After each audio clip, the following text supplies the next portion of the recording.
brick or I'ma have a flashback. Digging through the dresser like fucking where my mask at. The mash back with the banger and damage shit. And say fuck everything I learned in anger management. Hop back on some east side banning shit. And push a nigga's top back when I let the cannon spit. Start planning shit, premeditation. I'm in love with the streets again. Rededicate. It's your boy 16 to life, and I'm back like I'm on a parole violation. Yard down. Now, for those of y'all that's new to my page, in 1994, I got arrested. I was eventually sentenced to 16 years plus life, and I ended up doing 24 years straight in the California prison system. During those times, I accumulated some good stories. I got some good insight on doing time, and I also ran across a couple good dudes. And so, in the event you happen to like this story, then definitely be sure to hit that like button, subscribe to my channel, also hit that notification bell. That way, anytime I drop a story, you will be notified ASAP, and you can hop on it whenever you're ready. Now, with that being said, let's hop right up into this interview. Go ahead and introduce yourself a little bit. My name's Johnny Baker. I did 28 years off of 34 years of double life consecutive. And so, at some point in time, you ended up getting caught up in the system, of course, like you just mentioned, and ended up doing a lot of time. So, can you tell us a little bit about maybe some of your more memorable experiences? While incarcerated? Yeah, while you was locked up. Yeah, I remember a time I finally worked my way down to a level 3, and it's sad to say that I was level 3 for probably about an hour. Yeah, I ended up getting caught up, and so I ended up catching a shoe, and after my shoe, I ended up going to, after, everybody that's been in prison, if you do a shoe, after you do a shoe, you have to go to a 180, till you work your way back down. Either your points drop, or it's your points drop. Yeah, it's your points drop. Yeah. Points drop, or you gotta go. Sometimes you gotta hit the shoe kick out yard. They want a year on that yard too sometimes. Yeah, but so I ended up after my shoe was up. After my shoe was up, I go to a level 4 180. I ended up going to Kern Valley. It's called Kern Valley. So during my time there, I ended up running into a couple of cats. I run into this Norteño named Chico. Me and him hit it off. He just got out the shoe. Everybody basically there was just getting out the shoe, or who just starting their time. So can you explain Norteño for those who may not know? Norteños is the northern essays that predominantly live up north. Okay. So they call it Nortenos, and then the south side is the Surenos that come from down south. Okay. So me and Chico, we ended up hitting it off, to play chess and all that kind of stuff. And we the blacks and the whites end up getting into a riot because it was a white Crip that came there. So can you give us a little bit about that? So what happened? So the white Crip showed up? White Crip hit the yard. So as soon as the white Crip hit the yard, the white boys always, act like he just can't be there. So they end up taking off. They took off on him. So we end up getting into a little riot. They locked us down. So when they locked the blacks and the whites down, then they let the Hispanics out. Right. Do you remember where the white Crip happened to be from? I don't remember where he was from. And so basically, though, so you're saying that when the white Crip got there, the white population of inmates, they felt that because the white Crip was hanging with the Crips who were black, that he was a race traitor. Right. And so they wasn't gonna have him on the yard. Right. Okay. So they ended up taking off on him. They ended up locking us up. So we on the 180. So the 180s, it's in 3 sections inside the building. They got A, B, and C quad. And so we had day room time. They let us out for day room because on the 180 you don't have no night yard. Right. Okay. You know what I mean? So they end up having day room. So they let the Hispanics out, and which was crazy. Not crazy, but it was weird because it was only 3 Hispanics in our quad, in our pod. So it was the 2 Surenos, and it was the 1 Norteño. So I don't know why Chico came out and he wasn't strapped, because he already know what time it was, because he had just got out the shoe because he had killed the Surenos. Right. So at this time the beef is on. The beef is on with the northern Hispanic, the northern and the southern Hispanics. The beef is on. Right. So okay. this is why I'm still baffled this day why he came out unprepared. You know, when I say unprepared, he wasn't armed. Right. As he already know, they were trying to kill him. They gonna try to. Only reason they hadn't done nothing to him prior to that because he was with us, meaning the blacks. Right. So he's the only Norteño in your pod. He was the only Norteño in our pod, and so I don't know why he decided to come to the day room that day. You know, and it was just those three. So as soon as he came out, as soon as they came out for the day room, Chico, he was on his way to my cell. He was coming to my cell, and so the two Surenos, they came up from each side of the steps, so he couldn't get away. Right. You know, one came from this way, one came from that way. So they came, met him at my cell, and they just stabbed him to death right there in front of my cell. So he was coming to your cell to talk to you? Yeah. Did he get a chance? Had he made it there quite yet, or? He was right in front of my cell. And so you guys was in the course of talking to each other? Yeah. Well, I didn't really get a chance to say nothing to him because as soon as they opened the day room, they came and got him. They didn't waste no time. Right. So at any point in time, do you know? I mean, you observed what's going on out there? I sat there and watched him die. Man. I watched him take his last breath. Wow, wow. So that's crazy, man. Do you think that seeing him lose his life like that, were you affected in any way, or maybe you or your cellie? Did it cause any possible PTSD? What do you think looking back on it now? For my cellie, definitely. You know what I mean? Because you know he had nightmares. You know, I was clowning him at the time because I didn't realize that how traumatized it was for him. You know, for me back then, I think I had become desensitized. I had seen so much violence in there. You know, I was sad because I saw him lose his life because I felt semi-responsible because he was on his way to my cell. Right. I said, had he not been coming up there to see me, then they probably wouldn't have done that to him. But you know, they would have got him eventually. Right. And it's crazy, like how you say, right? Because like you said, you wasn't making fun of Chico losing his life, but at the same time, this gang mentality makes us so, so hard, so desensitized to the things that's happening. So basically, your cellie was having, you said, nightmares or something, and you was basically clowning him like, oh man, you weak, you letting that stuff get to you. I told him, I said, man, you're gonna need therapy, man. I was telling him you're gonna need therapy because he was really shook up behind it, And he was he a gang member himself? Yeah, he was a gang member. He's from Athens, and I still I didn't realize it till later on down the line, but I was like, man, that traumatized him because he was like, he used to always talk about it, and he had these nightmares, and he'd be like, yelling and sleeping. I was like, man, what's that? He's like, oh man, he was recounting what we saw. Right. And I was like, man, you're gonna need therapy, you know what I mean? And I was like, it was just crazy because it had a really profound effect on him.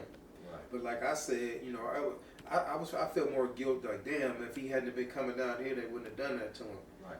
So obviously they caught him in front of you. They cornered him in front of your cell and stabbed him to death. Stabbed him to death right there, And then it was crazy because the police, I believe the COs could have stopped it because all they had to do was fire their weapons, like they normally do, and they could have got him up off them, but they didn't. They never fired one shot.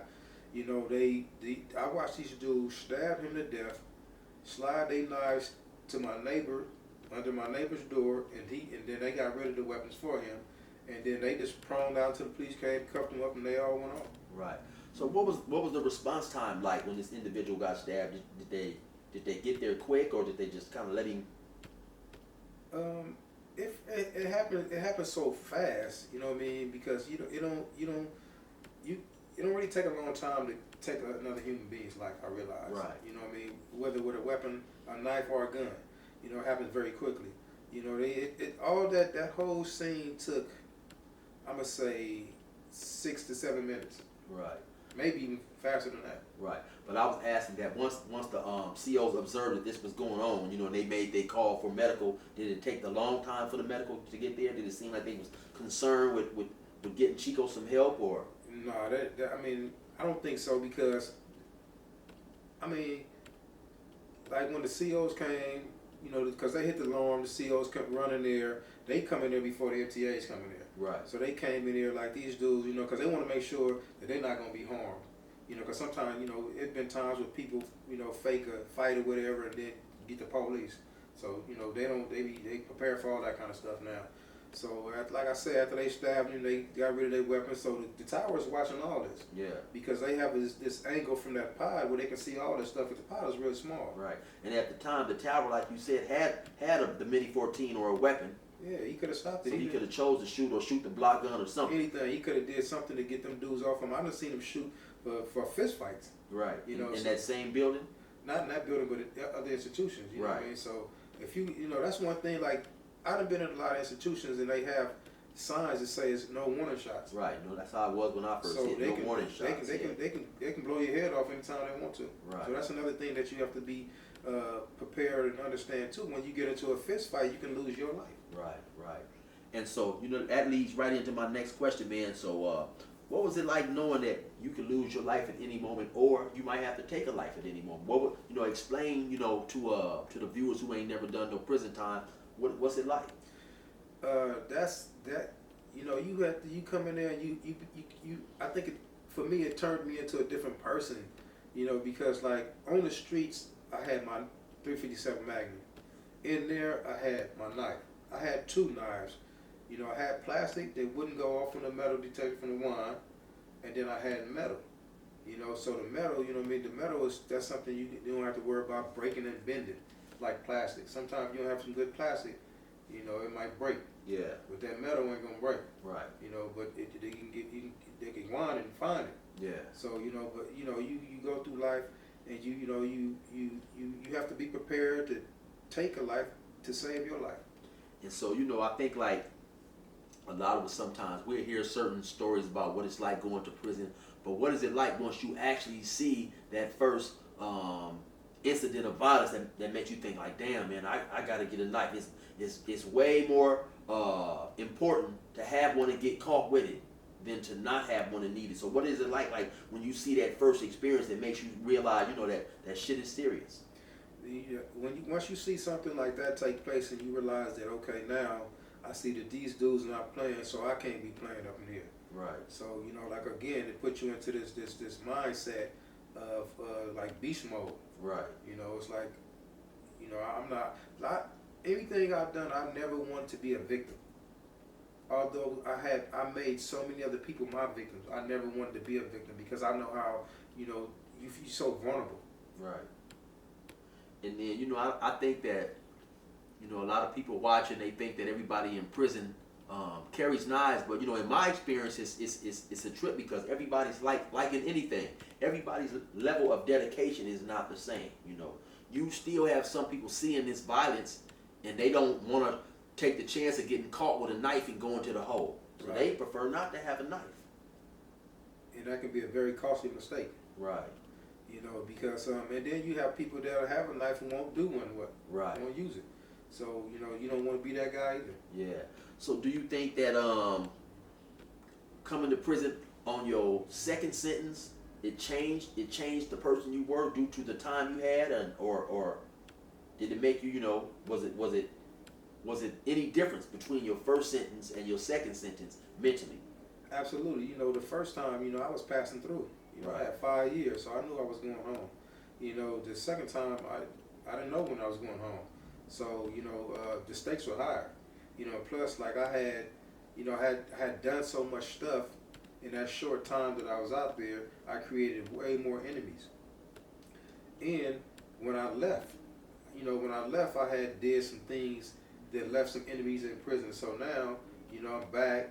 You know, I got this new crime, you know, new time. So it's like now I have to, you know, start over again. Right. So what was the atmosphere like back then, you know, between the Crips and the Bloods? The second time or the first time? The second time.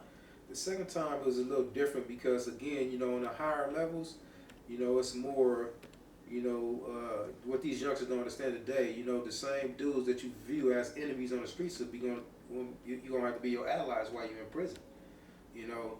So, because it's like, it's the blacks against the whites and the Hispanics. Right. You know, so, you know, these same dudes that you can't seem to get along with on the streets, you're going to be wishing that was your friend when you come to prison. Right. It might even be your cellie. So have you ever been involved in any like riots or situations with the Bloods and the Crips that could have got deadly or have got deadly? The first time I got it was a bunch of little riots. You know, the first time I came to prison, Crip and Blood, little melees and riots and stuff like that. The second time, it was a few little Crip and Blood incidents, but it was mainly racial riots for me the second time. I didn't get into many Crip and Blood things the second time. Right. So the second time it was just more riots with either the Hispanics or the whites. Yeah, because it was on level 4, it's different. Right. So what was your first riot like? The first time you got into a race riot? That was scary because like sometimes, you know, and you and them real ones, you know, the police they ain't stopping, you know, until maybe somebody gets shot with that mini 14 or something like that. You know, it'll crack off, and it's, you know, people get back for a minute and it crack right again. You know what I mean? So it's like you know, one of them serious ones was like, you know, somebody gonna have to get shot before people just really like get out the way. Right. So that should be real scary. You know, people was playing for keeps. So can you like recall what the first riot was over that you was in? The race riot? I don't know. I mean, it could be something stupid like somebody walked through the wrong way or drunk from the water fountain. There's some silly stuff like that. That's what, you know, that's something that I still don't understand. You know, it's like a water fountain, a shower, a territory, area, or something like that. So I don't really know what it was about. I can't recall what it was about, but it was something silly. Right. And I have a homeboy that always used to say small things grow to be big things. And then like how you was talking how it'll crack and then it'll crack again, because for those who don't know, most of the time on the level 4s, nobody wants to stop. Nobody wants to I guess take the opportunity to lay down for fear of being kicked, being stabbed, being hit. So, you know, dudes will get down, but then they'll hop back up. So it's something continuous, like you were saying, until the prison gets enough officers to really come over there and quell the situation. You know, it's ironic that you said that because just the other day, I run into one of my homeboys who just came home, and I remember a ride happened behind him because, you know, like when we go on lockdown, after they let us out, they might say, okay, they just open the day room and just the phones, you know, like normally, you know, the blacks have a phone, Mexicans have a phone. Right. Know? That's just stuff that the prisons work out, but the police don't do it like that. So, but when they open up the day room like that, you can just, all the phones is open. Right. But ain't nobody signed up for it. Ain't nobody signed up for them. But still, you know, you got the Mexican side of the day room. What's your take on, you know, on gangbanging today and how it's different from your generation, our era? It's totally different, in my opinion, because like, you know, back in the 80s, to me, that was real gangbanging. You know, you had real enemies. You know, I didn't have like I went to school with a lot of Crips. You know, we were friends before we started gang banging. You know what I mean? So once we started gang banging, the guy that used to be my friend now became my enemy because that's how serious we were. However, today it's different. The same dudes I considered to be my enemies back then, we're good friends today. I can go to their house, they walk to my house, and we can actually sit and chill and talk. You know, back then though, I don't care if you was rocking me from around the corner. You wasn't my friend no more. You was my enemy.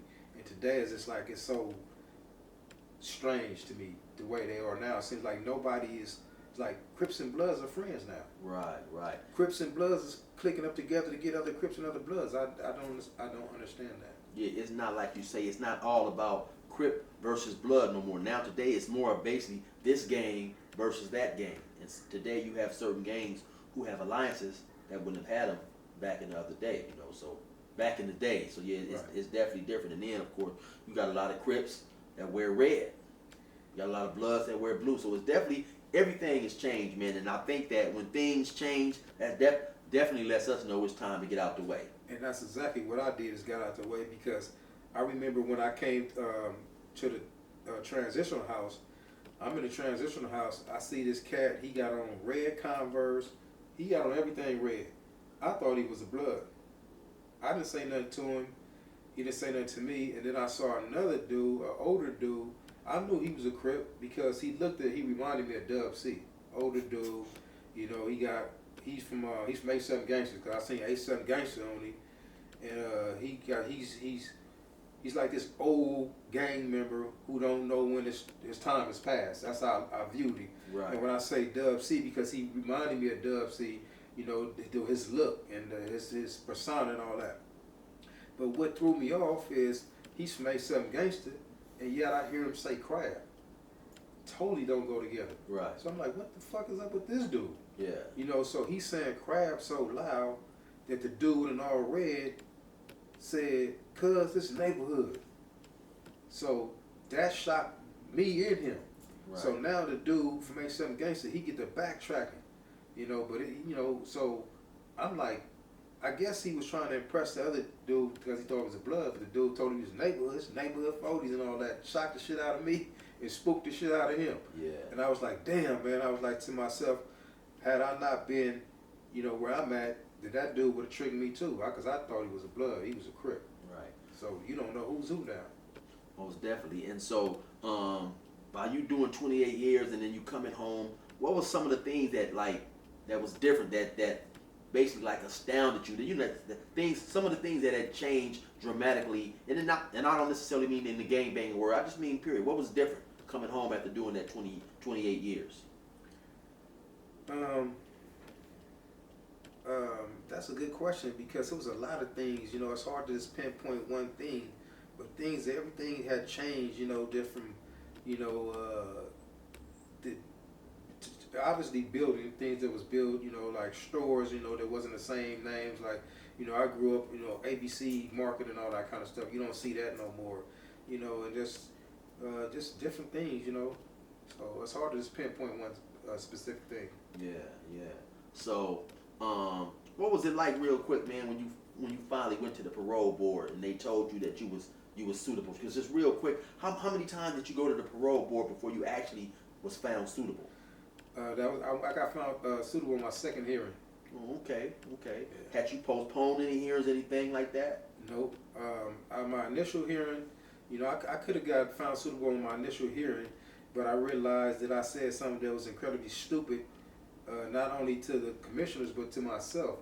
Because when I went, one of the commissioners I had, he was a former CO and all that. You know, he'd been a goon squad and all that stuff, so he knew all the stuff about prison gangs and all that kind of stuff. So when he asked me this question, he asked me, was I trying to kill my victim? And I said, no. And I realized how stupid that was after the no came out of my mouth, because of course I was trying to kill him. I shot 5 times. Right. You do not try to kill somebody shooting 5 times. Right. You know, so when he asked me that, I said no. And he stopped me in the middle and he said, wait a minute, Mr. Baker. So you mean to tell me that you shot 5 times with a .357 Magnum and you wasn't trying to kill him? And I realized how stupid that was. So the next time I went for my hearing, which was 18 months later, because they gave me a 3-year denial, and I went back 18 months later. And they asked me that question again. Was you trying to kill him? I said, absolutely, I was trying to kill him. Right. And so then he asked me some more questions, and then, you know, they found me suitable. Because, right. Go ahead. Because I understood what I was doing. Right. And then, so I guess, you know, because I asked you, had you postponed or anything, because initially, when you and I first came to prison, people who was going for first off, people lifers wasn't getting found suitable. And they definitely wasn't getting found suitable on their first hearing. But by the time you actually had went, there had been changes and stuff made in the board. Absolutely. A lot of changes have been made. You know, it was people getting found suitable in their initial parole hearings. Right. You know, so, I mean, I realized that was a possibility because another one of my friends had got found suitable on his initial parole hearing. Our crimes were similar, you know, and I was like, I was surprised because it was almost unheard of back then. Right. So that gave me hope. Right. And that's what I was going to ask, you know, because like I said, initially when we first started going to the board, guys wasn't getting found suitable. But once we seen it happening, we went into the parole board with some hope, as opposed to dudes who had went maybe 10, 15 years before us. They wasn't letting those dudes out. So I was going to ask you, what is it like going to the board, knowing that they have the power of your freedom in their hands. But then, like, it's a little different now because we know that we're seeing so many guys get out. We're seeing guys come to jail with murders and catch a murder inside prison and still get out. So it definitely changed. Absolutely. It gives a lot of people hope. You know, sometimes, you know, it's still a couple of guys who caught sentences when I did who's still in prison. I can't understand that because with the knowledge that we have now, you know, the self-help groups and just doing the things that you have to do in order to put yourself in position to get out, why are people not doing that if they want to come home? You can't call me and tell me you trying to come home and you're not doing things to put yourself in position, like using cell phones, selling drugs, and doing all the stuff that kept us in prison. So, you know, I kind of don't have sympathy for those guys, you know, like what I did when I was in there. Because I know that just like I got out, just like you got out, they can get out too. Right, and you made a good point there, man. Once the system was revamped, certain dudes just didn't want to put themselves in position, and I used to trip on that too, man. 2011, I got caught with a cell phone. I told myself this is gonna be my last time messing with these phones because I had seen dudes going home, and it reminds me of a dude, man. He had done 33, 34 years. He had a few crimes, and both of those guys had went home. But he still continued to smoke weed, get bad, dirty tests, get caught with the pruno and stuff. So at some point in time, we thinking like, damn, they're letting people go home. This dude must not want to go home. You know, when people used to say this guy's institutionalized, I don't really understood what they're talking about. But there are some people who institutionalized who more comfortable with being in prison than getting out because, like, if you're in prison, you know, like I know, you're in prison, somebody send you $100, a couple of packages, you all right. Right. But out here, that ain't gonna fly on the street. You gotta go get that job, you gotta pay rent, you gotta pay life insurance, car insurance, all that. That takes dedication. You know, so if you ain't ready for that, then you're gonna struggle out here. Most definitely, man. And I think one good thing is a blessing that everybody that is not able to come home to support systems, you know, and that's a big helping factor that for those people who do have family that can come home, have a place to stay, and that's extremely helpful. And like you said, that for those who don't have that, it may be more comfortable for them just to stay in prison because keep in mind when you're doing 15 years, 25 years, 28 years, 32 years, people pass away. People lose connections, people lose relationships, and like I say, unfortunately, everybody don't have a support system on the street. So it's a blessing to definitely be able to have one and to come home to one. But man, I'd just like to thank you for coming on, man. Tell you congratulations once again. Good to see you out here, man. You know, we used to work out in prison all the time and stuff, and now we free, man. So it's good to see you out here. Thank you, man. It's been a pleasure, man. I hope my story can help somebody else. So yeah, that's one more question that I had right here, man. And I don't see it, but it was basically like this. If somebody had came and said something to you when you was young, were you so deep in the game, would you have paid attention, or what do you think? That's a good question because, you know, I had my mind pretty much made up at that time, but I wasn't above listening. You know, if they just had something, you know, that was worth catching my ear, then I would listen. Right. And that was my question. Like I said, I don't see it, but I had wrote something that was going to ask you, if you spoke to like 20 youngsters who was deep in gang banging right now, how many of those 20 do you think would pay attention to your words? If I can just help just one, then my time here hasn't been wasted. But do you think that if you spoke to 20, you know, gang bangers who were hardcore like yourself at the age of 18, 19, do you think you'd be able to get through to maybe one? I do. Today I do it. I believe that. Right. I could help somebody. Right. Well, yeah, hopefully, man, people out there, they'll see this. Like I say, I done 24 years straight. He done 28. It's nothing to play with, man. So hopefully cats will be smart there and listen, take our advice, and get out the streets and enjoy their life, man. Anything you want to say before we get up out of here? Subscribe to my man channel. 16 to life. Y'all already know what it is, man. Fuck with your boy. Resume normal program. Yeah, I think that came out real good. Much better than the last.